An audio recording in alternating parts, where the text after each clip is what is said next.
not true. I'm 17. I care, and I'm not the only one. I'm not. This fall, ACE came to my school. They educated us about the importance of saving energy, the importance of being mindful about what you consume. They started this movement. They started this movement at our school. I saw kids from every grade, from every race, creed, and culture.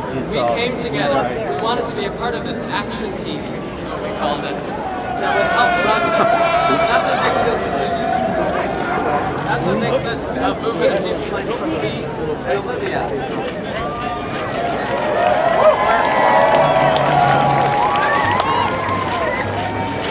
Sorry. So, I think we can do it. I've heard adults say that they want a better future for their kids and for their grandkids. But I am a kid. I want a better future for myself. And I think we can do it. I know we can do it. I can see a future without climate change denial, without tar sands, without Keystone XL. And I urge you, President Obama, please stop this dirty energy source. No on Keystone XL. Protect our original source of wealth and splendor, our environment. Thank you.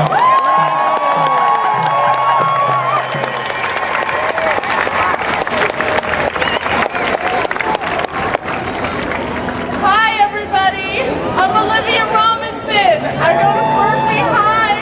This is my first rally. I have been in love with nature my entire life, and when I got first involved with the energy and climate movement, I was inspired by how many people from different backgrounds, from different places wanted to preserve, protect, and enjoy this environment for us and future generations. Woo! Woo! I think it's amazing that we're all here today. And I just want to thank everybody for coming out. You know, many of you have probably heard about the plans for the new Keystone XL Pipeline. They want to pump tons of expensive, toxic tar sands through our United States and possibly poison the water supply for over 2 million Americans. This sounds like a step in the wrong direction to me. We want a green future. We want better, more efficient energy sources. We want a clean environment for all of us to live in. And we want thousands of new American jobs that won't be exported. We're all here today because we're passionate about making this a life to remember, a world to remember for us, our children, and our grandchildren. And we've already made so much progress. Revolution. But there is still so much we need to do. This series is us telling our families, our world, and our government especially about what we care about what we want to see happen.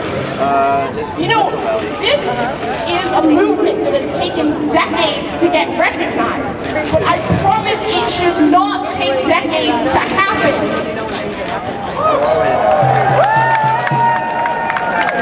You know, this is a revolution, a green revolution, and it's one without bloodshed. That is something to get behind. And that's why today is so important. You know, there are tens of thousands of Americans getting out today, standing up and speaking out about what they believe in. And, you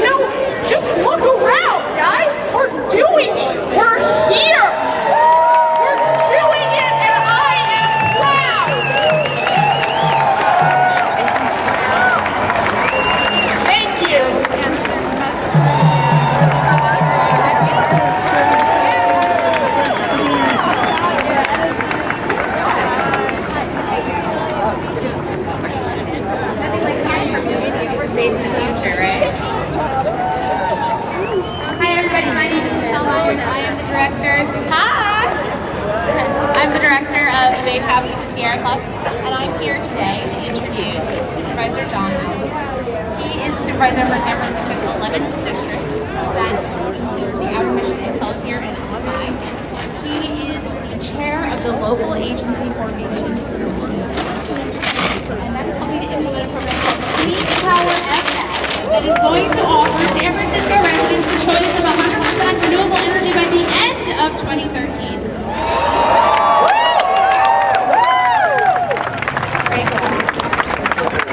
He's also introduced a resolution urging the San Francisco Retirement Board to divest from fossil fuel companies.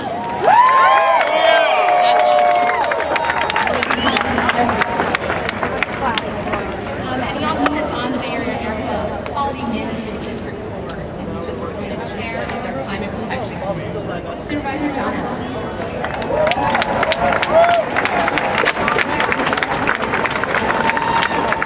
This is a great rally. You're beautiful.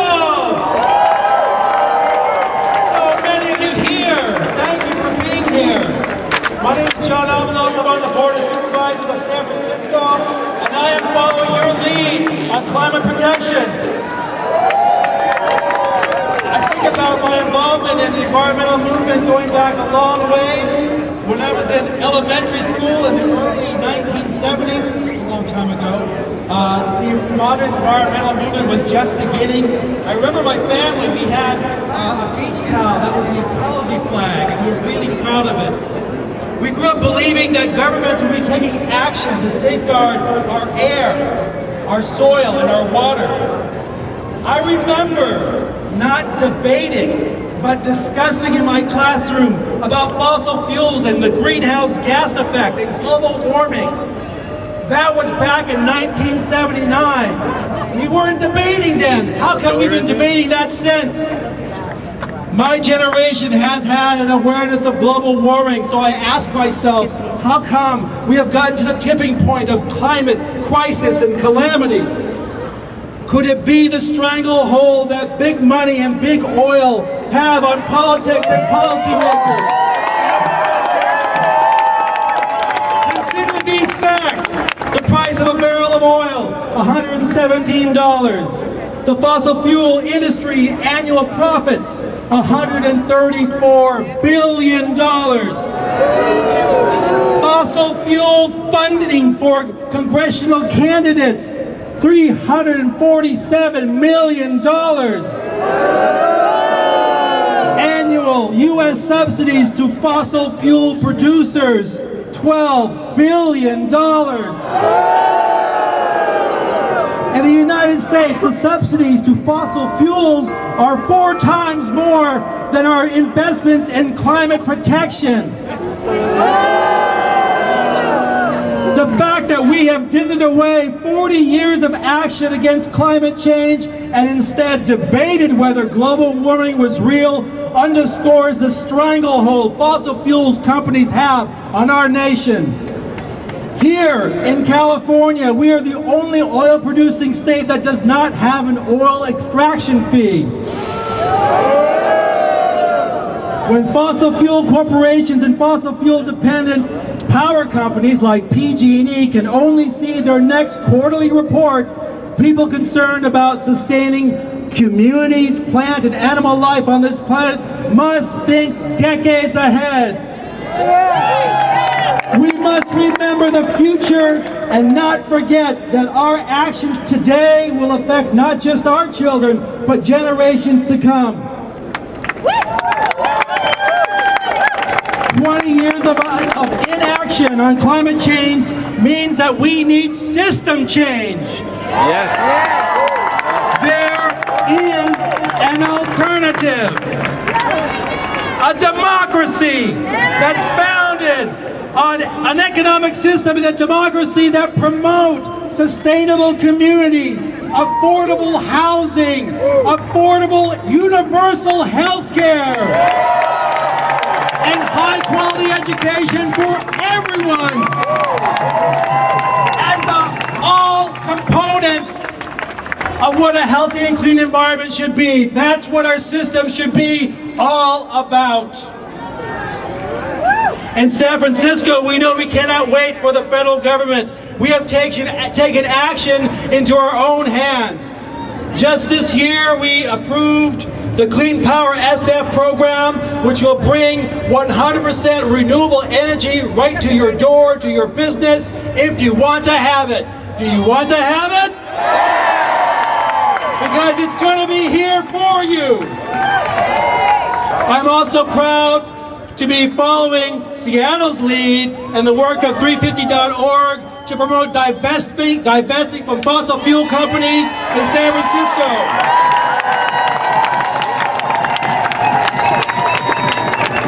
In San Francisco, we have $16 billion invested in our retirement fund. $1 billion of that are investments in fossil fuel companies. We're going to pull our dollars out of those companies. But because PG&E and the fossil fuel companies have a stranglehold even here in San Francisco, we need your help. Please write to the Board of Supervisors, make sure that your voice is in the mix telling us to pass the resolution to divest from fossil fuel companies. And don't forget, we are the 99%. Thank you for taking the streets today. Now more than ever, we have to be warriors for our environment.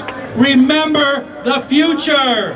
Think generations ahead. All life is precious, and only a growing national movement and global movement for system change will make the difference. No to the fossil fuel corporate stranglehold. Yes to community. No to Keystone XL. Yes to clean water, clean soil, breathable air. Yes to life. Thank you very much.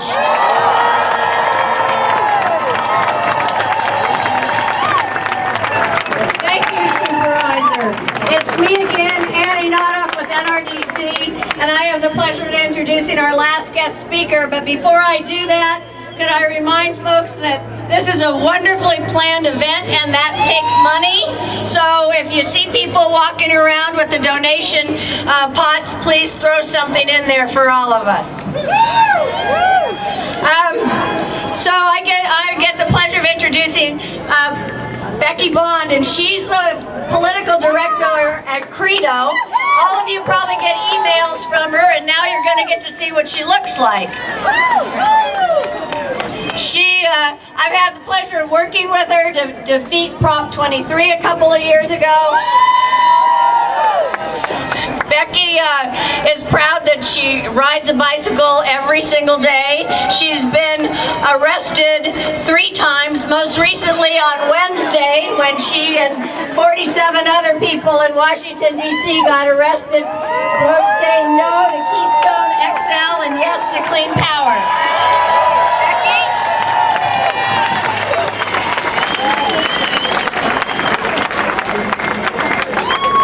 All right, first of all, I want to say that it was actually my boss, Michael Keishnick, who was arrested on Wednesday. CEO Credo got arrested protesting the pipeline in Washington, D.C. I was arrested a year and a half ago. How many people were arrested a year and a half ago? Raise your hands. And I want to thank all the Credo mobile customers out there who for 2 years have been funding the fight against Keystone XL, who paid for those signs that said stop Keystone XL, and who make this activism possible. So here's the Credo mobile members.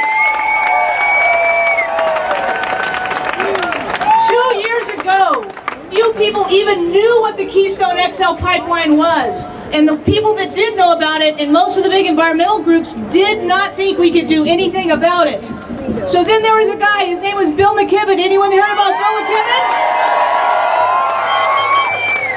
And a community of activists called 350.org? They decided we could defeat Keystone XL. This is a decision that was up to President Obama and President Obama alone. It's not up to Congress. John Boehner can't stop it in the House. Even Harry Reid can't stop it. It's up to the President alone. America's top climate scientist, James Hansen, he called the Keystone Pipeline XL the fuse on the carbon bomb that is the Canadian tar sands. And if that pipeline is built, if that fuse was lit, it would mean game over for our climate, game over. So Credo joined with Bill McKibben and 350.org, and Friends of the Earth and Greenpeace got involved, and you got involved. in Texas got involved. And we have activists in Texas who are climbing into pieces of pipe, and they are literally stopping this pipeline from getting built.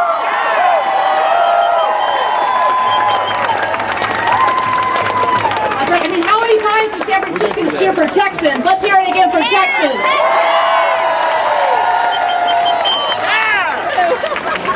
And you got involved, and you were part of the biggest protest ever at a President Obama campaign fundraiser about a year ago at Mission and 3rd Streets in San Francisco. And rich people were inside, but you were outside, and you sent a message to the president that we are not going to stand by while he approves the pipeline, and he delayed the pipeline because of you, because you were out there. You marched. You called the White House. A bunch of you here got arrested. And you made a big difference. And groups like Sierra Club and NRDC, they got into the fight, and they got in big time. And other big environmental groups, they got involved too because you led the way. And now we're making a difference. Now, President Obama delayed the pipeline, delayed approval, but it has not been outright rejected. He actually approved the southern leg of the pipeline, which is why our friends in Texas are putting their bodies on the line. President Obama